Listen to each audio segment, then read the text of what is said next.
ओम श्री परमात्मने नमः। अपने आध्यात्मिक श्री गुरुदेव के चरणों में प्रणाम करता हूँ, जहाँ मैं एज सीनियर ऑर्थोपेडिक सर्जन कार्य करता हूँ।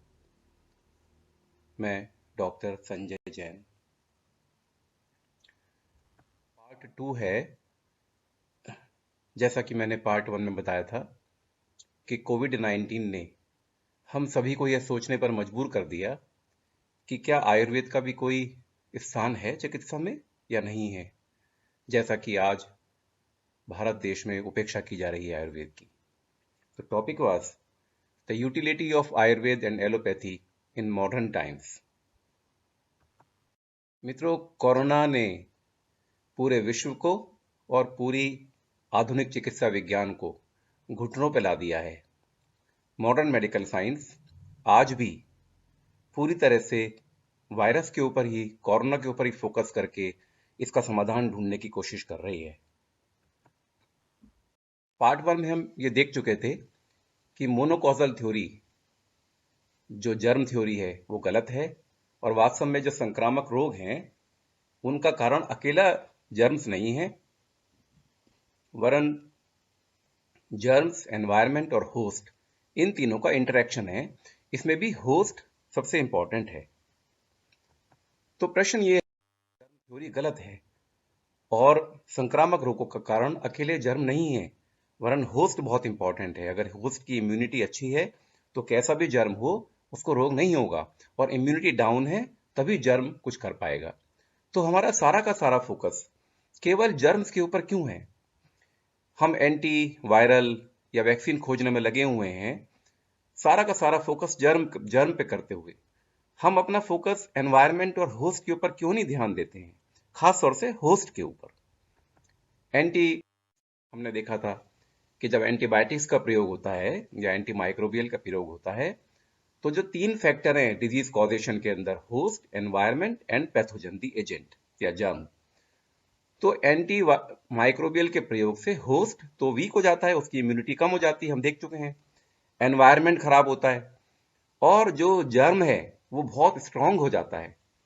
तो ये तो उल्टा होता है, तो इससे तो रोग और बढ़ेगा। तो इन गलत सिद्धांतों के चलते मेरा प्रश्न ये है, जहां पर पिछली बार हमने अपना पार्ट 1 को रोका था, कि will it ever be possible for modern medicine to give real health to the mankind? ये प्रश्न है एक। मॉडर्न मेडिसिन अपने आप को एक ग्रेट साइंस के रूप में क्लेम करती रही है हमेशा, लेकिन एक प्रश्न साथ साथ और चलता रहता है, चर्चा का विषय रहता है कि is medicine really a science alone और it is an art also?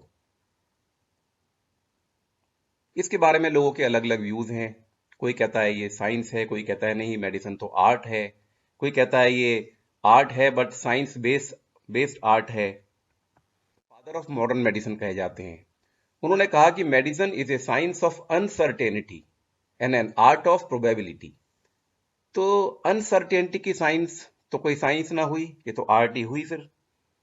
तो the practice of medicine is an art, it's not a trade. बहुत इंपॉर्टेंट बात, it is a calling, it is not a business, it is a calling in which your heart will be exercised equally with your head।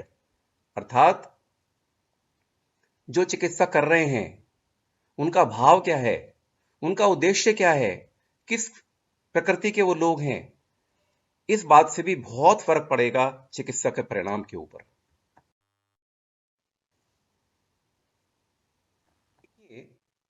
देखते हैं कि modern medicine science जो है उसका उद्देश्य क्या है, पूरी चिकित्सा के पीछे क्या उद्देश्य है, और कौन लोग हैं मॉडर्न मेडिसिन साइंस के पीछे जो काम करते हैं मुख्य रूप से, और उनका क्या एजेंडा है, क्या वास्तविक एजेंडा है। आइए उस पर नजर डालते हैं। Who are the policy makers of the human health? The WHO, the FDA, the European Medical Agency, the doctors world over and their associations, the Medical Council of India, और या सरकारें? नहीं, इनमें से कोई भी नहीं।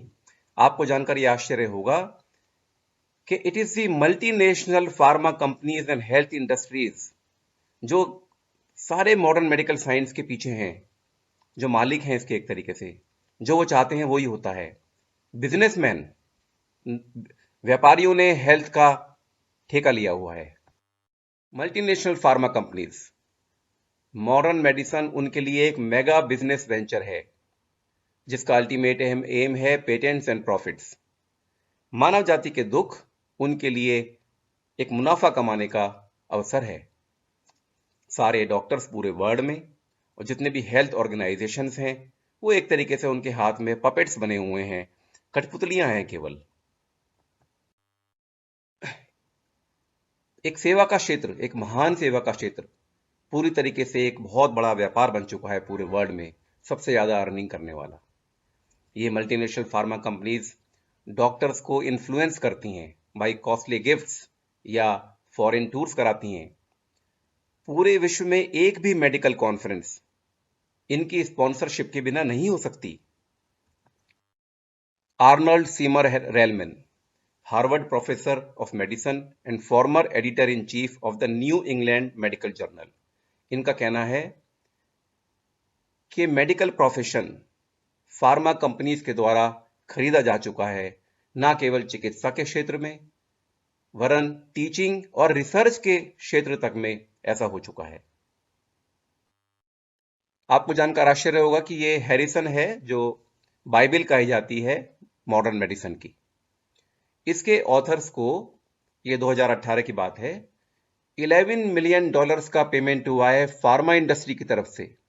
इसका मतलब आप समझते हैं कि टेक्स्ट बुक्स में भी वो लिखवाया जा रहा है जो फार्मा इंडस्ट्री चाहती है। ये बहुत भयानक बात है। यहां मैं आपको ये देना चाहता हूं कि there is a fundamental difference between allopathic and Ayurvedic drug companies.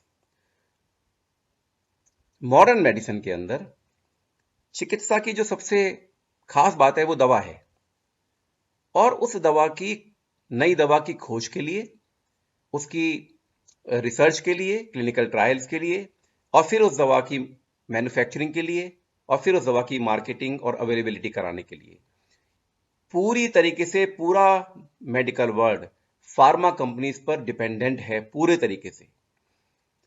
हम डॉक्टर्स 10 साल 20 साल कितने भी पुराने हो जाएं, कितनी भी एजुकेशन हो जाए, परंतु दवाओं की जानकारी के लिए हम पूरे तरीके से इन फार्मा कंपनीज पर ही डिपेंडेंट हैं।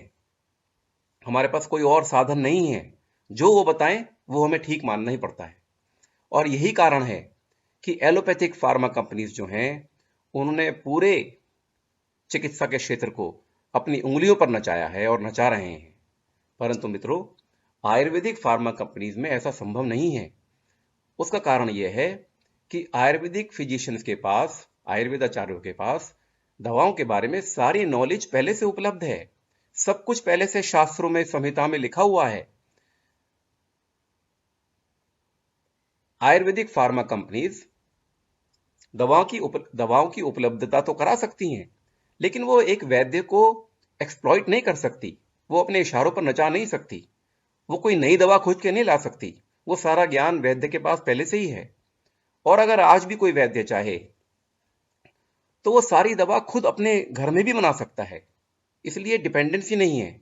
इसलिए ये एक बहुत बड़ा फर्क है दोनों ब्रांचेस में। तो मॉडर्न मेडिसिन के क्षेत्र में क्या होता है कि किसी प्रोडक्ट को एक साइंस की तरह एस्टैब्लिश कैसे किया जाता है। मित्रों, ये इतना एक बहुत सिंपल बात नहीं है कि क्लिनिकल ट्रायल हुआ, उसमें कुछ बात पता चली, कोई दवा हाथ लगी और बस वो रातों रात साइंस मान लिया गया। नहीं, उसको एज ए साइंस एस्टैब्लिश करने के लिए मार्केट में बहुत कुछ करना पड़ता है। ऐसा नहीं है कि सत्य अगर कुछ है तो अपने आप साइंस बन जाता है। ऐसा आज के टाइम में बिल्कुल नहीं है। अगर ऐसा होता तो आयुर्वेद, जो पूर्ण सत्य है, आज की तारीख में एक बड़े से बड़ी साइंस के रूप में पूरे विश्व में स्थापित हो चुका होता। लेकिन कुछ और बात है। मुख्य रूप से ये किसी भी चीज की मार्केटिंग है, जो किसी भी चीज को, चाहे वो सत्य हो, चाहे वो अर्ध सत्य हो, और यहां तक कि वो पूरी तरह झूठ भी क्यों ना हो, उसको साइंस की तरह एस्टैब्लिश किया जा सकता है मार्केटिंग के दम पे। क्या करना होता है? जर्नल्स के अंदर आर्टिकल छपवाने होते हैं, रिसर्च पेपर छपवाने होते हैं। पहले जर्नल्स में एक एडिटोरियल हुआ करता था, जो बड़ा एक निष्पक्ष विचार होता था किसी एडिटर का। आज उनको एडवर्टोरियल कहने लगे हैं, क्योंकि वो भी एक तरीके का फार्मा कंपनी द्वारा एडिटर को यूज करके एक दवा का एड ही होता है, इसलिए उसको एडवर्टोरियल कहने लगे हैं।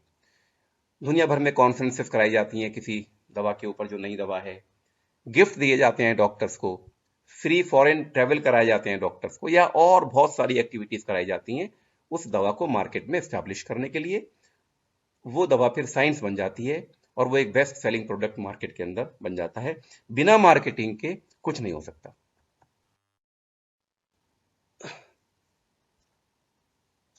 और इन सब बातों के लिए चाहिए पैसा। तो क्या आप जानते हैं कि मल्टीनेशनल फार्मा कंपनीज मार्केटिंग के ऊपर बहुत ह्यूज अमाउंट खर्च करती हैं, रिसर्च के ऊपर बहुत कम अमाउंट खर्च होता है, जो जबकि बताया उल्टा जाता है। लेकिन सच्चाई ये है कि मार्केटिंग पे बहुत बड़ा खर्च होता है। और ये खर्च कहां से आएगा? इसके पीछे है पेटेंट। पेटेंट ही वो चीज है, किसी भी नई दवा का पेटेंट करा के, और वो उसकी अवधि आजकल 20 साल होती है, जिससे एक बहुत बड़ा अमाउंट पैसे का, बिलियंस ऑफ डॉलर्स कमाए जाते हैं, और उसके बाद फिर वही साइकिल की नई रिसर्च और फिर नई मार्केटिंग। तो पेटेंट के बिना कुछ नहीं हो सकता। पावर ऑफ पेटेंट, तो ये पेटेंट ही मेन ड्राइविंग फोर्स है। सारी मॉडर्न मेडिसिन के जो पीछे जो भी रिसर्च है, जो भी क्लिनिकल ट्रायल्स हैं, उसके पीछे जो फोर्स है वो पेटेंट है। पेटेंट की वजह से ही बिलियंस ऑफ डॉलर खर्च किए जा सकते हैं। और इस पेटेंट के कारण ये कह सकते हैं कि मॉडर्न मेडिसिन को एज ए साइंस एस्टेब्लिश कर दिया गया, जबकि ये वास्तव में थी नहीं। मैं आपको एग्जाम्पल के लिए बताता हूं। आंवला है, कोई शक नहीं है, पूरे विश्व को कोई शायद शक नहीं होगा कि आंवला कितना गुणकारी है मानव की के स्वास्थ्य के लिए। लेकिन क्या हम इसको माना जाता है कि ये कोई साइंस है? लेकिन आप किसी मल्टीनेशनल फार्मा कंपनी को आंवले का पेटेंट अलाउ करा दीजिए, उसके बाद देखिए कि कैसे रातों रात ये बड़ी से बड़ी साइंस बन जाएगा, ये मार्केट में एस्टैब्लिश हो जाएगा as a best selling product. ये तरीका है, ये पावर ऑफ पेटेंट ही है जिसकी वजह से WHO और FDA चल रहे हैं। आप खुद सोचिए, विचार करिए, कहां से आता है खर्चा इनका? कौन देता है? कंट्रीज देते हैं, और उसके पीछे कौन देता है?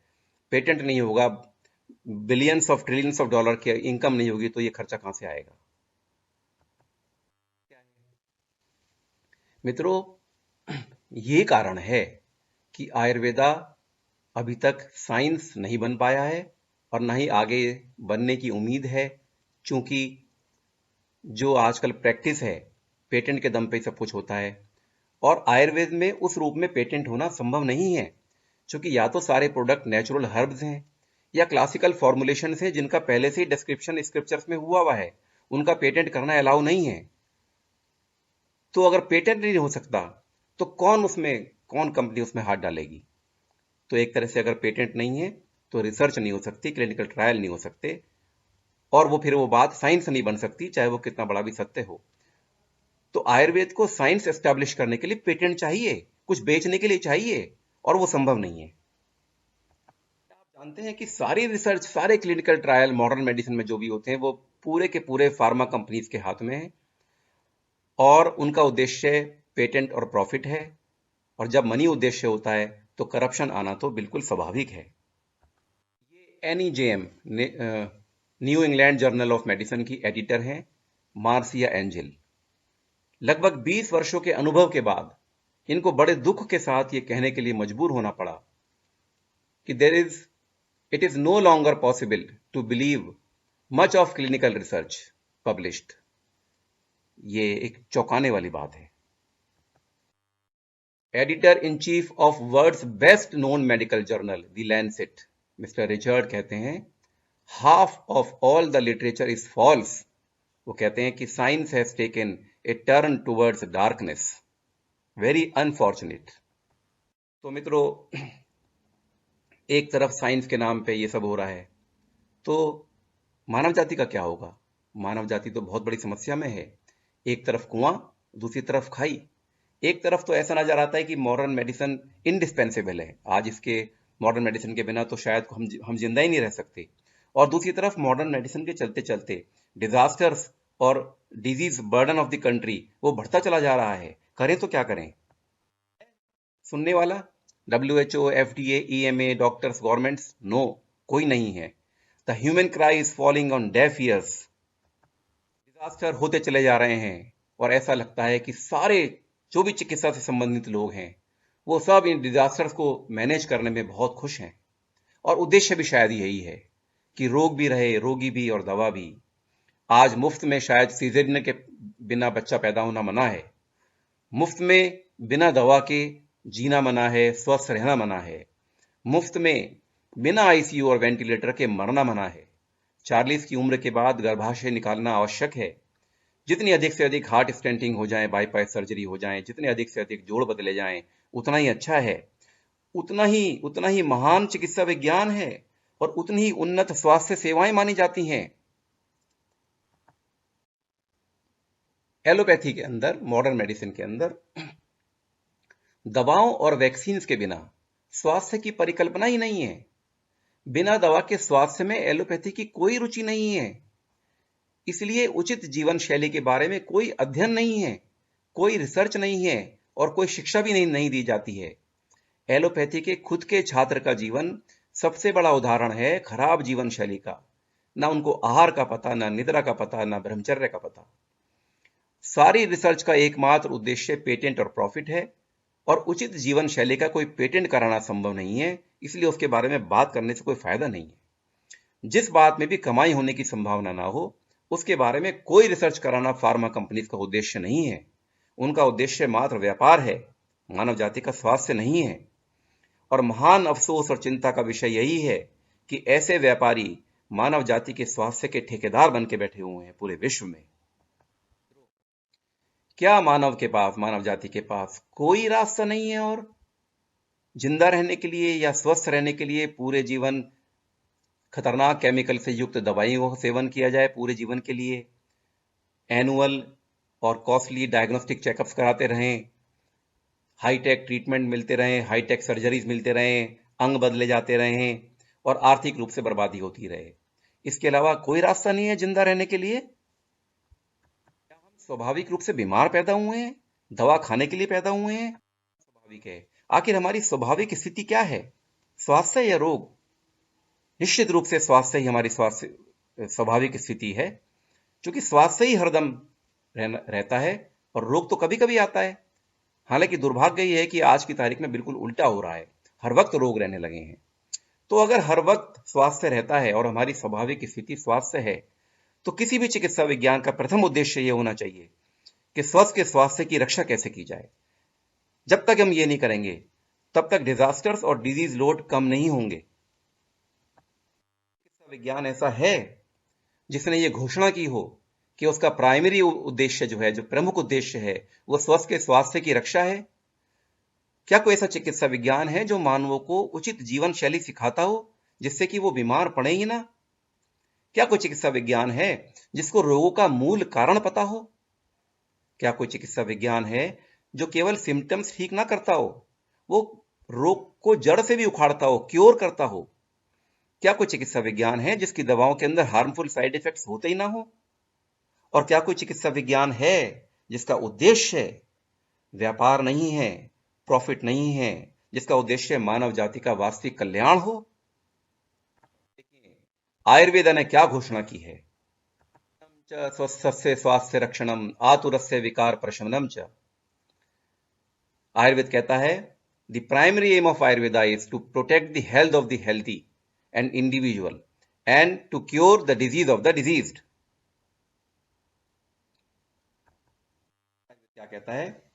स्वस्व्रतम यथोदिष्टम या सम्यक अनुतिष्ठति स समाशतम व्याधिर आयुष्या न वियुज्यते। अर्थात जो व्यक्ति आयुर्वेद के कहे अनुसार स्वस्थ व्रत आदि का पालन करता है वो पूरे 100 वर्ष का जीवन जीता है बिना किसी रोग के और बिना अकाल मृत्यु के। मित्रों, ये बात पूरे वर्ल्ड में यूनिक है आयुर्वेदा के साथ। ये स्वस्थ के स्वास्थ्य की रक्षा पूरे विश्व में किसी पैथी के अंदर नहीं है। सब पैथीज ज्यादातर चिकित्सा पैथी हैं, रोगों का इलाज करने के लिए बनी हुई हैं।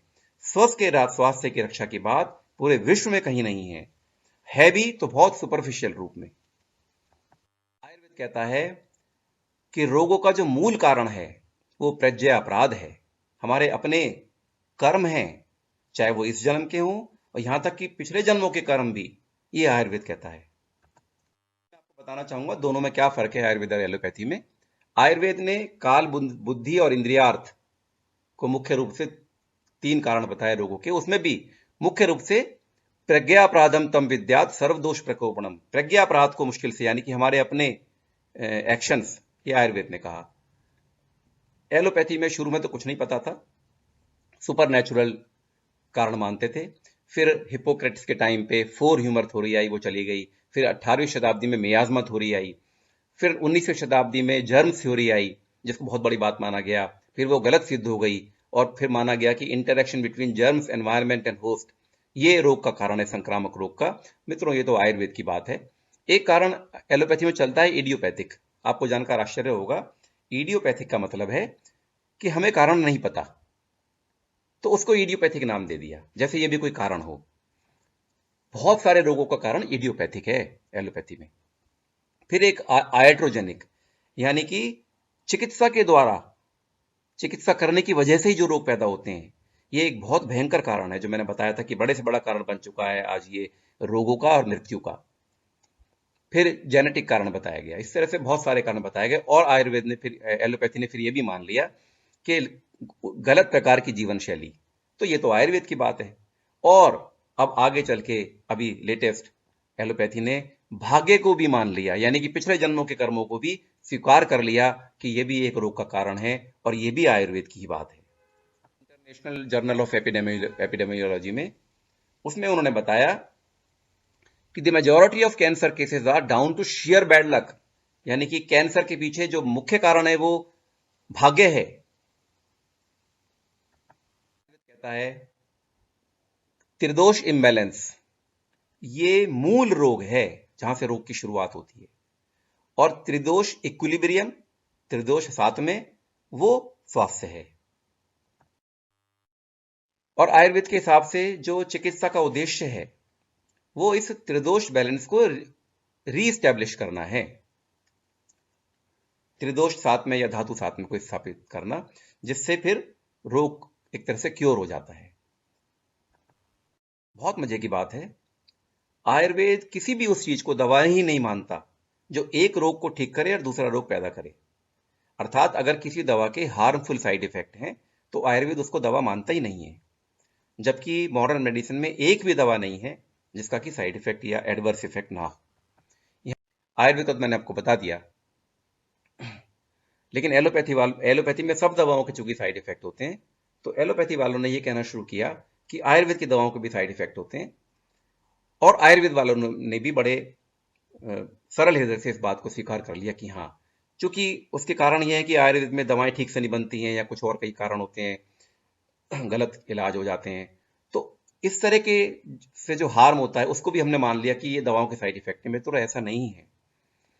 एडवर्स इफेक्ट का मतलब ये होता है, आयुर्वेद में अगर आपका इलाज ठीक है, आपकी डायग्नोसिस ठीक है, आपकी ड्रग ठीक है, आपकी डोज ठीक है, ड्यूरेशन ठीक है, अनुपान ठीक है, सब कुछ अगर ठीक है आयुर्वेद के हिसाब से, तो किसी भी दवा का नुकसान हो ही नहीं सकता। ये आयुर्वेद की विशेषता है।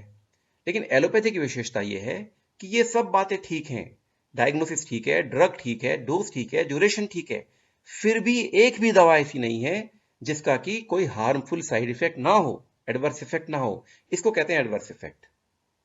तो ये हमें जानना चाहिए। आयुर्वेद वो है जो मानव जाति के हित की बात करता है, उसके बेनिफिशियल नॉन बेनिफिशियल लाइफ की बात करता है, हैप्पी एंड अनहैप्पी लाइफ की बात करता है। वो आयुर्वेद है जो मानव जाति की का कल्याण किसमें है वो बताता है। वायदा है मानव जाति से, अगर उसके हिसाब से जीवन जिया जाए तो ना केवल 100 वर्ष का जीवन मिलेगा, ना केवल रोग मुक्त जीवन मिलेगा, बल्कि जो मानव जीवन के 4 एटर्नल गोल्स हैं, धर्म, अर्थ, काम और मोक्ष, उनकी प्राप्ति होगी। जो कि आयुर्वेद ने अपनी स्वास्थ्य की डेफिनेशन में कहा है, शरीर, मन और आत्मा की प्रसन्नता, अर्थात स्पिरिचुअल हेल्थ, अर्थात मोक्ष, यह आयुर्वेद का उद्देश्य है। जीवन शैली, और ये कब होगा? जब आयुर्वेद के हिसाब से जीवन जिया जाएगा, यानी कि उचित जीवन शैली। जीवन शैली के बारे में आधुनिक चिकित्सा विज्ञान ने यह तो मान लिया कि रोगों का एक बड़े से बड़ा महत्वपूर्ण कारण गलत जीवन शैली है। लेकिन पहली बात तो ये बात आयुर्वेद की है। दूसरी बात ये कि मॉडर्न मेडिसिन को उचित जीवन शैली के बारे में बिल्कुल नहीं पता, बिल्कुल नौसिखिया है वो इस बारे में। पूरे मॉडर्न मेडिसिन के क्यूरिकुलम में एक भी चैप्टर नहीं है उचित जीवन शैली के बारे में, एक भी नहीं है। आज तक पूरे वर्ल्ड में एक भी कॉन्फ्रेंस नहीं हुई है जहां पे उचित जीवन शैली का को लेकर चर्चा हुई हो। कॉन्फ्रेंसेस जितनी भी होती हैं वो या तो नई दवाओं को या नई टेक्निक्स को एडवर्टाइज करने के लिए होते हैं। उचित जीवन शैली से उनका क्या मतलब है? एलोपैथी ने मानव जाति को एक झूठा आश्वासन दिया कि आप कैसा भी जीवन जियो, आप अपनी हेल्थ खराब करो, आपके ऑर्गन खराब हो जाएं, हम सब कुछ ठीक कर सकते हैं। हम आपका स्वास्थ्य मेंटेन कर सकते हैं। हम आपको 5-6 तरह की रेगुलर दवाइयां खिलाएंगे, एक गोली ब्लड प्रेशर की, एक कोलेस्ट्रॉल की, एक शुगर की, एक थायराइड की, एक विटामिन डी की, एक खून पतला करने की, और हो गया आपका स्वास्थ्य मेंटेन हो गया। ये झूठा प्रचार किया जा रहा है एलोपैथी के माध्यम से। और इसके बावजूद भी आपके अगर अंग खराब हो जाएंगे तो आप चिंता मत करो, हम सारे अंग बदल सकते हैं। आज हम बहुत एडवांस हो चुके हैं, हम अंग बदल सकते हैं। मानव जाति ने क्या सोचा? कुछ भी उसको ऑप्शन मिल गया, कुछ भी खाओ, किसी भी टाइम खाओ, किसी भी कॉम्बिनेशन में खाओ, फिजिकल लेबर करो तो अच्छा है, नहीं करो तो भी कोई चिंता की बात नहीं है। निद्रा के बारे में कोई डिसिप्लिन का नहीं पता, कभी भी सो कभी भी जागो। आजकल फैशन है 3-3, 4-4 बजे सोना। ब्रह्मचर्य और संयम के बारे में तो ये कहा गया कि ये तो मूर्खता की बातें हैं। पूरा पश्चिम जगत ब्रह्मचर्य को जानता ही नहीं है और संयम को मूर्खता की बात मानता है। आप अपनी आजीविका कैसे भी कमाओ, चोरी करो, रिश्वत लो, डाका डालो, इसका हेल्थ से कोई संबंध नहीं है। ये एक मैसेज मिला। और 16 या 18 साल की उम्र के बाद जितने भी भोग हैं, इंद्रियों के भोग हैं, उनकी पूरी आजादी है, कोई नियम कानून नहीं है, आप जो चाहे करो। ये मैसेज समाज में चला गया। मानव जाति ने सोचा कि अपने स्वास्थ्य के लिए उनको कुछ खास विशेष करने की जरूरत नहीं है, जो भी कुछ करना है वो डॉक्टर को करना है या दवाओं को करना है। और मॉडर्न मेडिसिन के द्वारा ये एक आम बात है कि medicines are compulsory and life style corrections are optional. यानी कि दवा खाना, स्वास्थ्य के लिए दवा खाना कंपलसरी है और जीवन शैली ठीक करना ऑप्शनल है। कर लो तो अच्छा है, नहीं करो तो भी कोई बात नहीं। जबकि सत्य उल्टा है। जाति का स्वास्थ्य दोनों ओर से मात खा गया। एक ओर तो उचित जीवन शैली के बारे में कुछ नहीं पता, उपेक्षा हो गई, और दूसरी ओर जब बीमार पड़े तो हार्मफुल केमिकल ड्रग्स मिले, तो दोनों ओर से, और फिर डिजास्टर हो गया। एक और मिसलीडिंग क्लेम किया मॉडर्न मेडिसिन ने कि उसने मानव जाति की औसत आयु 40 से बढ़ाकर 70 साल कर दी है। मित्रों, इससे बड़ा झूठ नहीं है। पहली बात तो हमारे शास्त्रों में, चरक में भी शारीरिक स्थान में लिखा हुआ है कि कलयुग में जीवन का प्रमाण, मानव जीवन का प्रमाण 100 वर्ष है। दूसरी बात, इसमें कोई शक नहीं है कि भारत देश 1000 साल गुलाम रहा, पूरी तरह लूटा गया, हमें गरीब देश बना दिया गया, पूरी दुनिया के सबसे धनी देश को गरीब देश बना दिया गया। हमारे जीवन शैली खत्म हो गई, लिविंग स्टैंडर्ड खत्म हो गए, तो नेचुरली हमारी लाइफ स्पैन भी कम हो गया। परंतु मित्रों, जैसे जैसे लाइफ स्पैन इंप्रूव होने के लिए जो कारण है, उचित जो असली कारण है, वो है living standard, nutrition, sanitation, economic status, environment, उचित जीवन शैली। यानी कि जैसे जैसे हमारा लाइफ स्टाइल इंप्रूव होता गया, आर्थिक रूप से हम थोड़ा समृद्ध होना शुरू हुए, खान पीन ठीक हुआ, वैसे वैसे हमारा लाइफ स्पैन बढ़ता चला गया। तो इसके अंदर मॉडर्न मेडिसिन का रोल नहीं है। मॉडर्न मेडिसिन का नंबर तो अगर आप गूगल पे देखेंगे तो 8वें, 9वें, 10वें नंबर पे आता है इसका रोल, तो जैसे एंटीबायोटिक्स वगैरह का। हालांकि वो भी सत्य नहीं है। और अगर ये मान भी ले कि मॉडर्न मेडिसिन ने लाइफ बढ़ाई है, तो आप जानते हैं किस तरह की लाइफ मिली है आज मानव को? 40 साल के बाद दवाइयों का कंजम्पशन शुरू हो जाता है जो नुकसान करती हैं, और थोड़े दिनों बाद फिर अंग वंग बदलने की सर्जरी शुरू हो जाती हैं। वास्तव में तो जीवन नरक हो चुका है आज, बोझ हो चुका है। Professor M S. Valiathan, Indian cardiac surgeon, Padma Vibhushan, first vice chancellor of Manipal university और अब national research professor of government of India, उन्होंने कहा, Ayurveda is the mother science of all medical sciences. एक सोचने की बात यह है कि आखिर ये आयुर्वेद भारत में ही क्यों मैनिफेस्ट हुआ और एलोपैथी वेस्ट में, पश्चिम में क्यों हुई। एक विचार की बात है, बताता हूं आपको। इस प्लेनेट ऑफ अर्थ पे जो सबसे उन्नत स्थान है वो भारत था, जहां पे सबसे पहले जीवन प्रकट हुआ। क्यों? यहां का क्लाइमेट, 6 ऋतुएं पूरे विश्व में कहीं नहीं होती, इतनी उपजाऊ भूमि पूरे विश्व में कहीं नहीं है, प्योरेस्ट वाटर ऑफ गंगा और यमुना पूरे विश्व में नहीं है, इतनी सनलाइट नहीं है, और भारतीय गायें जो अमृत समान दूध से मानव जाति को सींच रही थी। यहां की जो प्रकृति थी वो लाइफ के लिए सपोर्टिव थी। हमने प्रकृति को मां कहा। हमारे यहां जीवन जिंदा रहने के लिए बहुत ज्यादा फिजिकल अरेंजमेंट की जरूरत नहीं थी। हमारे यहां जो स्वास्थ्य था एक बहुत ही स्वाभाविक स्थिति था। तो ऐसी उन्नत जगह ही परफेक्ट थी इस बात के लिए कि हायर नॉलेज यहां मैनिफेस्ट करे। तो यहीं पे शुरू में मानव जाति के जन्म के साथ ही वेदों का ज्ञान प्रकट हुआ, 5वां वेद आयुर्वेद प्रकट हुआ, यहीं पे आध्यात्मिक ज्ञान प्रकट हुआ, और मोक्ष की बात इसलिए हमारे देश में ही प्रकट हुई।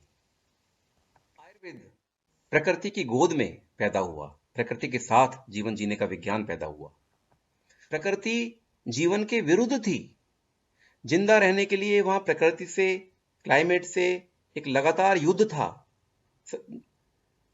इसलिए आधुनिक काल में जब से ये पश्चिम में जीवन हुआ तो भौतिक विज्ञान ज्यादा जो विकसित हुआ आधुनिक काल में वो पश्चिम में हुआ, क्योंकि उसके बिना सर्वाइवल पॉसिबल ही नहीं था। अगर आज भी वहां बिजली नहीं आएगी 2 दिन तो सिस्टम फेल हो जाएगा, मर भी सकते हैं। लेकिन उनका जीवन फिजिकल प्रोटेक्शन और फिर फिजिकल प्लेजर्स, इसमें ही लिमिटेड होकर रह गया। इससे आगे वो बढ़ नहीं पाए आज तक भी। तो एलोपैथी एक प्रकृति से युद्ध के रूप में डेवलप हुई, कंटिन्यूअस फाइट अगेंस्ट नेचर। इसलिए उनकी सब मेडिसिन के नाम अगर आप देखोगे तो एंटी से शुरू होते हैं। Antibiotic, anti allergic, anti hypertensive, anti cholesterol, anti cancer, anti anti anti, युद्ध युद्ध युद्ध। लेकिन सबसे बड़ा दुर्भाग्य क्या हुआ? सीखना उनको था हमसे जीना, लेकिन सीख हमने लिया उनसे मरना। एक प्रश्न उठता है कि फिर एलोपैथी का हमारे देश में इतना उत्थान क्यों हुआ? मित्रों, इसके पीछे कई कारण हैं, जिसमें से एक तो स्पष्ट ही है, गुलाम रहे हैं उनके। 250, 200, 250 साल तो उन्हीं के गुलाम रहे हैं, वैसे 1000 साल गुलाम रहे हैं। तो एक हीन भावना हमारे अंदर बहुत जबरदस्त तरीके से पैदा हो गई या कर दी गई। मैकॉले जैसे लोग हुए जिन्होंने हमारा एजुकेशन सिस्टम, हमारा सब कुछ नष्ट किया, प्लान करके नष्ट किया। तीसरी बात क्या हुई कि चिकित्सा के क्षेत्र में, खासतौर से पश्चिम की फार्मा कंपनीज कहें या उनकी आर्थिक शक्तियां कहें, उनको इसके अंदर ह्यूज प्रॉफिट नजर आ गया और वो प्राइवेट सेक्टर इसके अंदर कूद पड़ा, और फिर इन्होंने अपने सब टैक्टिक्स लगा के इसको मार्केट की तरह लेके इसको कब्जा कर लिया इस पे एक तरीके से। मैंने बताया आपको कि पेटेंट पावर ने कैसे इसको मॉडर्न मेडिकल साइंस को एक साइंस की तरह, रियल साइंस की तरह एस्टैब्लिश कर दिया, और शब्द दिए गए एविडेंस बेस्ड, आधुनिक, मॉडर्न एंड वैज्ञानिक, साइंटिफिक। इन शब्दों से मानव जाति बहुत प्रभावित हो गई, सरकारें भी प्रभावित हो गई, और उन्होंने इसको ब्लाइंडली एक्सेप्ट कर लिया। और आज 98% जो गवर्नमेंट का बजट, हेल्थ बजट है, वो एलोपैथी के लिए एलोकेटेड है। महत्वपूर्ण कारण था, एलोपैथी के अंदर ज्यादातर दवाएं जो हैं सिंगल इंग्रेडिएंट्स होते हैं। सिंगल इंग्रेडिएंट होने से उनका इफेक्ट बड़ी तेजी से आता है, लेकिन साथ साथ साइड इफेक्ट भी होते हैं। तो ये जो इंस्टेंट रिजल्ट्स आने शुरू हुए, गोली खाओ बुखार खत्म, गोली खाओ पेन खत्म, इसने भी मानव जाति को चमत्कृत कर दिया। परंतु मेरा प्रश्न यह है कि इसकी बहुत बड़ी कीमत मानव जाति ने चुकाई है और चुका रही है। कितने गुर्दों की, कितने हृदयों की, कितने जोड़ों की बलि हमें और देनी होगी, कितनी आर्थिक बर्बादी और झेलनी होगी केवल एक तत्कालिक परिणाम के चक्कर में।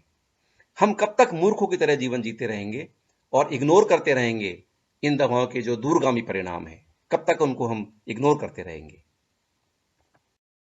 याद रखें, मॉडर्न मेडिसिन से हाईटेक डायग्नोस्टिक मिल सकते हैं, हाईटेक ट्रीटमेंट मिल सकते हैं, हाईटेक सर्जरी मिल सकती हैं, लेकिन वास्तविक स्वास्थ्य नहीं मिल सकता। स्वास्थ्य, ये सब डिजास्टर मैनेजमेंट तो हो रहे हैं, लेकिन स्वास्थ्य नहीं मिल रहा है। क्योंकि ये याद रखें, मॉडर्न मेडिसिन नेचर के खिलाफ युद्ध है, जबकि आयुर्वेदा नेचर के साथ हार्मनी है, प्रेम है। और युद्ध जब होता है तो बर्बादी आती है, चाहे आप युद्ध जीत जाओ तब भी और आप युद्ध हार जाओ तब भी, जैसा कि आप देख रहे हो हमारे देश में हो रहा है। मॉडर्न मेडिसिन जितना जितना यूज होती चली जा रही है, उतना उतना बर्बादी बढ़ती चली जा रही है, हर तरीके की स्वास्थ्य नहीं मिल रहा है।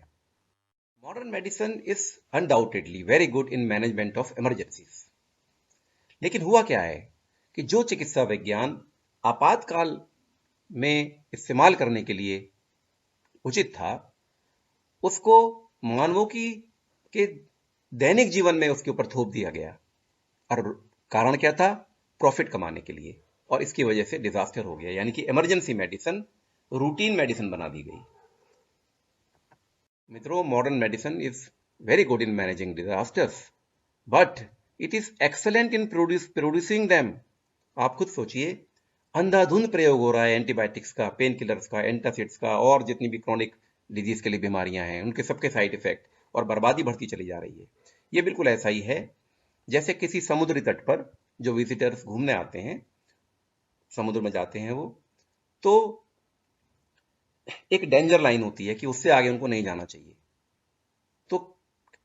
तो ऐसा किया जाए कि वो डेंजर लाइन हटा दी जाए, उनको डेंजर जोन में जाने दिया जाए, और जब वो खतरे में आ जाएं तो उनके लिए बढ़िया से बढ़िया विज्ञान की चीजें प्रस्तुत कर दी जाएं कि हमारे पास मोटर बोट हैं, हमारे पास गोताखोर हैं, हमारे पास पनडुब्बियां हैं, हमारे पास हेलीकॉप्टर भी हैं, और उनको उन चीजों से बचाया जाए और फिर छाती ठोकी जाए कि हम तो बहुत वैज्ञानिक है, हमने कमाल कर दिया। केवल इतनी सी बात थी कि उनको खतरे की सीमा से आगे न जाने दिया जाए, और मानव जाति ने भी मान लिया कि हाँ, विज्ञान ने बहुत तरक्की कर ली है। ऐसा हो रहा है चिकित्सा के क्षेत्र में। और गवर्नमेंट से भी क्या गलती हो रही है कि आज भी सरकारें पूरे तरीके से मानव जाति को स्वस्थ करने के लिए आधुनिक चिकित्सा विज्ञान पर ही निर्भर हैं, जबकि सच्चाई यह है कि आधुनिक चिकित्सा विज्ञान का जितना प्रयोग मानव के दैनिक जीवन में बढ़ता चला जाएगा, उतना ही डिजीज बर्डन बढ़ता चला जाएगा, जैसा कि हो रहा है।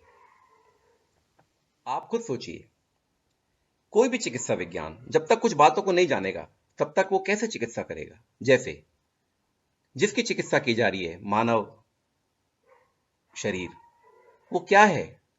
वो एक शरीर, मन और आत्मा का समन्वय है। मॉडर्न मेडिसिन शरीर को तो जान पाई है भौतिक रूप में, लेकिन ना तो माइंड के बारे में अभी कोई अच्छी जानकारी है, और आत्मा के बारे में तो बिल्कुल भी नहीं है। तो कैसे चिकित्सा करेगी? बहुत इंपॉर्टेंट बात, हमारी प्रकृति त्रिगुणात्मक है, ऐसे ही मन भी त्रिगुणात्मक है। सत्व, रजस और तमस, इसके बारे में सात्विक, राजसिक और तामसिक जो क्लासिफिकेशन है, इसके बारे में पूरे विश्व में कुछ नहीं पता किसी को। और ये इतनी इंपॉर्टेंट बात है। मानसिक रोगों का कारण रजस और तमस है। अत्यधिक कामनाएं, अत्यधिक तमस या आलसीपन या कामना करना, ये कारण है। इसको जानते ही नहीं है। उचित जीवन शैली नहीं पता। स्वस्थ व्रत क्या होता है नहीं पता। सदव्रत क्या होता है नहीं पता। यानी कि सदव्रत का मतलब है कि आजीविका के लिए ईमानदारी से धन कमाया जाए, औरों के लिए दया की जाए, गलत काम नहीं किए जाए, सत्य बोला जाए, झूठ ना बोला जाए, जाने जाने कितनी बातें हैं। ये माना गया है कि इनका तो कोई चिकित्सा से कोई संबंध ही नहीं है। इसका बहुत गहरा संबंध है। ऋतुचर्या, धारणीय अधारणीय वेग, एक बात नहीं है, अनेक बातें हैं। इनके बारे में पता ही नहीं है, तो कैसे करेंगे स्वास्थ्य को मेंटेन? केवल वैक्सीन से और दवा खिलाकर। रोगों का मूल कारण ही नहीं पता। बस या तो जर्म्स या लाइफस्टाइल। अरे रोगों का मूल कारण चाहे वो मानसिक हो चाहे फिजिकल हो, शारीरिक हो, प्रज्ञा अपराध है। इसको यहां तक आना पड़ेगा आपको। हमारे अपने खुद के कर्म हैं। इसी तरह से एपिडेमिक्स का रूट कारण अधर्म है, कलेक्टिव प्रज्ञा अपराध जो होता है। उनको ये भी नहीं पता कि मेडिसिन बिना साइड इफेक्ट की होनी चाहिए, उनके यहां संभव ही नहीं है, इसलिए खतरनाक दवाइयों को मानव जाति पर थोप दिया गया। पुनर्जन्म का विज्ञान नहीं पता। मुझे बड़ा आश्चर्य होता है कि पूरे मॉडर्न मेडिसिन के अंदर पुनर्जन्म का जिक्र ही नहीं है। और ताज्जुब की बात यह है कि जो पश्चिम के लोग ईस्टर मनाते हैं, जब पूज्य श्री जीसस क्राइस्ट का रिसरेक्शन हुआ, वो पुनर्जन्म से कैसे इंकार कर सकते हैं? एक बहुत बड़े न्यूरोसर्जन हुए हैं जो पूरे नेशनल इंटरनेशनल फेम के कई जर्नल्स के एडिटर वगैरह रहे हैं। उन्होंने एक स्टडी की माइंड और ब्रेन के ऊपर और सोल के ऊपर, और उन्होंने ये निष्कर्ष निकाला कि हमें माइंड और सोल के बारे में अभी कुछ नहीं पता। So little about mental illnesses. मित्रों, कोई चिकित्सा विज्ञान तब तक चेक कैसे अच्छी चिकित्सा कर पाएगा जब तक उसको एक चिकित्सक के गुण ही ना पता हो। बड़े कमाल की बात है, आज या तो एकेडमिक्स के बल पे या धन के बल पे, मुख्य रूप से तो धन के बल पे हो गया है, अब फिजिशियन बनाए जा रहे हैं। ये देखा ही नहीं जा रहा कि उनमें फिजिशियन बनने के गुण भी हैं कि नहीं है, उनके अंदर दया भावना, उनके अंदर मेहनत करने की क्षमता, या आयुर्वेद के हिसाब से बहुत सारे गुण बताए गए हैं जो फिजिशियन में होने चाहिए, उनकी तरफ तो कोई ध्यान ही नहीं है ना। ये मालूम है कि चिकित्सा का क्षेत्र प्योर सेवा का क्षेत्र है, ये बिजनेस का क्षेत्र नहीं हो सकता। जैसे कि सेना का क्षेत्र है, सेना में बिजनेस नहीं हो सकता, अगर होगा तो देश गुलाम हो जाएगा। इसी तरीके से चूंकि हमारे देश में या सब जगह चिकित्सा का क्षेत्र बिजनेस का क्षेत्र बना दिया गया, तो इसलिए मानव जाति का स्वास्थ्य गुलाम पड़ा हुआ है मल्टीनेशनल फार्मा कंपनी के पास। उनको जीवन का अल्टीमेट एम स्पिरिचुअल हेल्थ नहीं पता, मोक्ष नहीं पता, तो कैसे चिकित्सा करेंगे? उनको नहीं पता कि मानव जाति के समस्त दुखों का अंत तो तभी आएगा जब उनको स्पिरिचुअल हेल्थ मिलेगी। चिकित्सा का क्षेत्र सेवा का क्षेत्र है। यह आजीविका कमाने का साधन तो होगा, लेकिन बहुत धनी बनने का नहीं होना चाहिए। आप बिल्कुल सेना की तरह आप विचार करें कि जो लोग सेना में जाते हैं, या तो उनके अंदर पैशन है देश की रक्षा करने का, या आजीविका है। आजीविका तो सबको चाहिए, लेकिन क्या सेना में वो व्यक्ति जाएगा जिसको मन में ये हो कि मेरे पास 4-4 मर्सिडीज होनी चाहिए? बिल्कुल नहीं जाएगा। इसी तरीके से चिकित्सा में क्षेत्र में जो छात्र आना चाहते हैं, अगर कुछ छात्रों का उद्देश्य जीवन में बहुत धनी बनना है, कोई गलत बात नहीं है, इसमें कोई बुरी बात नहीं है, लेकिन फिर आप चिकित्सा के क्षेत्र में क्यों आते हो? आप व्यापार के क्षेत्र में जाओ ना। तो मेरा कहना यह है कि केवल एकेडमिक्स, पुस्तक ज्ञान और धन पर आधारित योग्यता को हटा के आयुर्वेद के हिसाब से जो मापदंड हैं, उनके हिसाब से चिकित्सकों को या छात्रों को इसमें प्रवेश देना चाहिए चिकित्सा के क्षेत्र में। जब तक व्यापार की दृष्टि वाले फार्मा उद्योग का वर्चस्व रहेगा चिकित्सा में, तब तक स्वास्थ्य नहीं मिलेगा, व्यापार मिलेगा। मन में यह झूठा डर तो बिठा दिया गया कि अगर नित्य दवाओं का सेवन नहीं करेंगे तो मर जाएंगे, परंतु यह तो बताया ही नहीं गया कि अगर उचित जीवन शैली का पालन नहीं करेंगे तो वास्तव में बीमार पड़ जाएंगे और मर जाएंगे। ये कितनी धोखे की बात है। सबसे पहले यह तय होना चाहिए कि स्वास्थ्य वास्तव में किसकी जिम्मेदारी है? क्या केवल चिकित्सक की, या मानव की स्वयं की भी? और चिकित्सा का क्षेत्र सेवा का क्षेत्र है या व्यापार का क्षेत्र है? ये मूल बात है, इसके बारे में हमें क्लियर होना पड़ेगा। जो वास्तविक समाधान है हमारे देश की स्वास्थ्य की समस्या का, वो यह है कि आयुर्वेद हमारी मुख्य चिकित्सा पद्धति होना चाहिए for health protection, health promotion and disease treatment, और एलोपैथी एक इमरजेंसी मेडिसिन, एक सपोर्टिव मेडिसिन की तरह हमारे पीछे खड़ी रहनी चाहिए। ये समाधान है। करें अगर हमारे देश में बहुत अच्छी सड़कें बन जाएं और उन सड़कों पे हर 20-20 किलोमीटर पे या 10 किलोमीटर पे बहुत अच्छे ट्रॉमा सेंटर बन जाएं कि कोई एक्सीडेंट होता है तो उसको बहुत अच्छी तरह से डील कर लिया जाएगा, तो मित्रों क्या इसका मतलब यह है कि अब ट्रैफिक रूल का पालन करने की कोई आवश्यकता नहीं है? बिल्कुल ऐसा ही हो रहा है। ये मूर्खता की बात है। इसी तरीके से अगर हाईटेक ट्रीटमेंट और सर्जरीज अवेलेबल हो गए हैं, तो क्या इसका मतलब यह है कि अब स्वास्थ्य के रक्षा के जो नियम हैं उनके पालन करने की कोई आवश्यकता नहीं है। ये मूर्खता पूरे देश में हो रही है। आज एलोपैथी हमारे देश में इंडिस्पेंसिबल नजर आती है कि एलोपैथी के बिना तो कुछ हो ही नहीं सकता, और ये वास्तव में सच भी है। उसका कारण बताता हूं मैं आपको क्या है। एक एग्जाम्पल दूंगा, कमांडोज और border security force. Border security force का काम होता है कि देश की सीमाओं की रक्षा करे और किसी भी तरह के टेररिस्ट को या तो अंदर घुसने ही ना दे, और अगर घुसाए तो वहीं की वहीं उनको खत्म कर दे, मार दे। और कमांडोज का काम होता है कि किसी तरह से टेररिस्ट अगर पहुंच ही जाए शहर के अंदर, तो फिर कमांडोज का काम आता है कि फिर वो उनसे युद्ध करें और उनको ठिकाने लगाएं। मित्रों, आप इमेजिन करिए कि अगर बॉर्डर सिक्योरिटी फोर्स हमारी ना हो या बहुत वीक हो तो क्या होगा। अनगिनत टेररिस्ट देश में प्रवेश करेंगे, सारा का सारा लोड कमांडोज पे आ जाएगा, बर्बादी शुरू हो जाएगी, लोग मरेंगे, टेररिस्ट के द्वारा भी, कमांडो के द्वारा भी, आर्थिक नुकसान बहुत होगा, और ऐसा लगेगा कि कमांडोज के बिना तो काम चल ही नहीं सकता। फिर ये कोशिशें होंगी कि हर शहर में, हर राज्य में बड़े बड़े अस्पताल, एम्स बनाए जाएं, कमांडोज की नंबर बढ़ाए जाए। ये प्रक्रिया चल पड़ेगी, और ये कितनी महंगी प्रक्रिया होगी, कितनी बर्बादी करने वाली प्रक्रिया होगी, आप जानते हैं। जितने जितने कमांडोज बढ़ते चले जाएंगे, उतना उतना ही बर्बादी होती चली जाएगी और शांति कभी नहीं मिलेगी। चिकित्सा के क्षेत्र में बिल्कुल ऐसा ही हो रहा है। चिकित्सा के क्षेत्र में आयुर्वेद एक बॉर्डर सिक्योरिटी फोर्स की तरह है, और उसका कार्य यह है कि वो रोग को शरीर में पैदा ही ना होने दे, घुसने ही ना दे, और अगर रोग आ भी जाए तो वहीं की वहीं उसको खत्म भी कर दे अपने तरीके से। और अगर किसी वजह से रोग फिर भी पहुंच जाए, गड़बड़ी हो जाए, कुछ और कुछ बात हो जाए, तो फिर कमांडोज की तरह एलोपैथी का यूज किया जाए। लेकिन हो ये रहा है कि आयुर्वेद की तो उपेक्षा हो रही है, यानी कि बॉर्डर सिक्योरिटी फोर्स की तो पूरी उपेक्षा हो रही है। उसकी वजह से रोग बढ़ते चले जा रहे हैं, और कमांडोज का यानी कि एलोपैथी का यूज बढ़ता चला जा रहा है, और बर्बादी बढ़ती चली जा रही है। मित्रों, अगर किसी देश की बॉर्डर सिक्योरिटी फोर्स बहुत अच्छी है तो कमांडोज की जरूरत ही नहीं पड़ेगी। जैसा कि आपने पिछले 5-6 साल में हमारे देश में स्वयं देखा है। वो जमाने गए जब कमांडोज होटल ताज में युद्ध लड़ते थे टेररिस्ट के साथ में। आज जो कुछ भी हो रहा है बॉर्डर पे ही हो रहा है, कमांडोज की जरूरत ही नहीं पड़ती है। इसी तरीके से अगर आयुर्वेद हमारे देश की मुख्य चिकित्सा पद्धति बना दी जाए तो मैं आपको विश्वास दिलाता हूं कि या तो मॉडर्न मेडिसिन की जरूरत ही नहीं पड़ेगी, या बहुत कम जरूरत पड़ेगी। हमारी समस्या का समाधान हो जाएगा, जैसे कि आज देश में सुरक्षा के मामले में हुआ है। बात में खत्म करने से पहले सर्जरी के बारे में बताना चाहता हूं। इसमें कोई शक नहीं है कि सर्जरी पूरी मानव जाति को आयुर्वेद की देन है।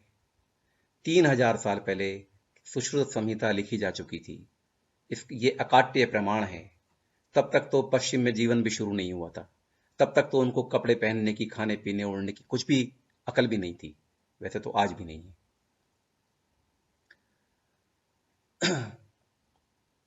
आज भी जो बेसिक टेक्निक है, जो बेसिक इंस्ट्रूमेंट्स हैं, आज भी वही हैं।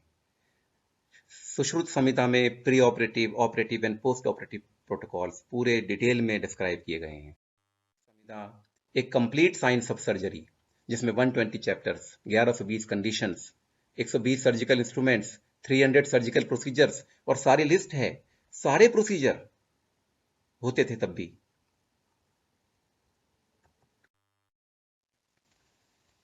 ये हाइट ऑफ प्लेजियरिज्म। भौतिक विकास के साथ साथ सर्जरी का विकास हुआ, इंस्ट्रूमेंट्स का विकास हुआ, मिनिएचर कैमरा बन गए, एंडोस्कोपिक सर्जरी होने लगी। मूल सर्जरी वही थी, लेकिन उसका टेक्निकल एडवांसमेंट हो गया। परंतु इसका सारा श्रेय एलोपैथी ने ले लिया, और आयुर्वेद का, सुश्रुत महाराज का कोई खास जिक्र कभी किया नहीं। केवल एक प्लास्टिक सर्जरी की किताबों में एक जिक्र होता है बस, केवल। ये बड़े दुर्भाग्य की बात थी। तो मित्रों, कब हम जागेंगे गहरी निद्रा से? हमें जागना होगा, किसी और को दोष देने से क्या होगा। पश्चिम जगत आयुर्वेद की महानता नहीं मानेगा धूर्तता के कारण, और हम नहीं मान रहे हैं मूर्खता के कारण। उन्होंने हमारी भस्म को अब स्वीकार कर लिया है, उसको नैनो टेक्नोलॉजी का नाम दे दिया है। उन्होंने हमारे आयुर्वेद का स्वीकार इस रूप में कर लिया है कि उसको प्रिसीजन मेडिसिन का नाम दे दिया है। हमारी सब चीजों को वो अपने नाम से स्वीकार कर रहे हैं। तो हम कब स्वीकार करेंगे आयुर्वेद की महानता को? हम कब तक पश्चिम के इस आधे अधूरे विज्ञान के पीछे घूमते रहेंगे? मैं कहता हूं, कहां है धरती के भगवान? मित्रों, चिकित्सक को भगवान का दर्जा दिया गया केवल हमारे देश में। पश्चिम के देशों में जहां एलोपैथी पैदा हुई, वहां भी किसी भी डॉक्टर को भगवान नहीं माना जाता। ये केवल हमारे देश में हुआ, और उसका कारण है केवल और केवल आयुर्वेद। क्योंकि आयुर्वेद मानव जाति के कल्याण का साधन था, प्रॉफिट का साधन नहीं था। इसलिए हमने भगवान माना। तो उन भगवान को आज सामने आना होगा। कुछ लोग कहते हैं मेरा रोल चिकित्सा के क्षेत्र में विभीषण की तरह है। कुछ कहते हैं कि जामवंत की तरह भी है। मित्रों, मेरा उद्देश्य ये है, और उसके पीछे प्रेरणा मुझे मेरे गुरुदेव से मिली है, कि मैं जो कुछ मैं जानता हूं, जो भी मेरी कम से कम कुछ भी जानकारी है, उसके माध्यम से मैं आयुर्वेद के जो हनुमान हैं, जिनको अपनी शक्ति याद नहीं रही है, जो सोए हुए हैं, उनको जगा दूं, उनको उनकी शक्ति याद दिला दूं। मेरे गुरुदेव कहते थे, Ayurveda is a science to make human life happy and successful in true sense, which means a disease-free state of the body, happiness of the mind, and realization of the self, the moksha, the liberation. यानी कि भौतिक, मानसिक और आध्यात्मिक स्वास्थ्य या आत्मा की प्रसन्नता, यह है कंप्लीट। युक्त आहार विहारस्य, युक्त चेष्टस्य कर्मसु, युक्त स्वप्नावबोधस्य योगो भवति दुःखः। यानी कि दुखों का नाश करने वाला योग तो यथा योग्य आहार और विहार करने वाले का, कर्मों में यथा योग्य चेष्टा करने वाले का, तथा यथा योग्य सोने और जागने वाले का ही सिद्ध होता है। मित्रों, गीता में श्री भगवान ने पूरा का पूरा आयुर्वेद इस श्लोक में भर दिया है। मैं कहता हूं, ऐ विश्व तुझे थक हार के गीता को गुरु बनाना होगा। योग तो तूने मान लिया, अब आयुर्वेद अपनाना होगा। गुरुदेव को याद करके मैं अपनी प्रस्तुति समर्पित करता हूं उन सभी सौभाग्यशाली चिकित्सकों को जो रोगी मानवों से अनैतिक रूप से धन कमाकर नरकों में जाने के बजाय निष्काम भाव से उनकी सेवा करके मानव जीवन के वास्तविक उद्देश्य मोक्ष की प्राप्ति करना चाहते हैं। ओम तत्सत।